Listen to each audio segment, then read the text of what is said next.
No nii, tervist kõik see Eestimaa rahvas, et lugu siis selline, et siin jaanipäev on tulekul ja enne jaani alati tehakse loosi, et siin Felix on ketšupit ja šašlõkk ja mis muud jama ta on loosinud. Kes loosib TikTokis alkoholi, kes auto, kes maja, aga meie teeme traditsioonilise loosi. Ja selleks on, kuulame sooviloo enne.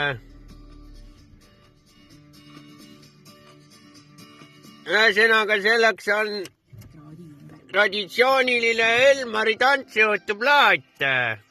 See on retrovärk kõik. Ja loosis osalemiseks 3000 TikToki coini. Läbi TikToki ei saa osta minu pangakonto, paneme siia kontonumbri ja nime ja kirjutate märksõnaks TikToki 3000 coini. Ja loosimispäev on siis aastavahetusel hoopis, aastavahetuseni toimub, saate piletid osta ja 31 loosime ära, 23.59 paneme käima loosi nii. Ja eesmärk ongi selles, et järgmiseks jaanipäevaks te saate pool aastat harjutada.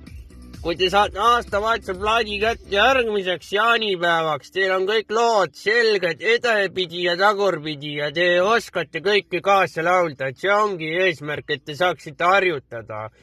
Et davai, tšau siis praegu.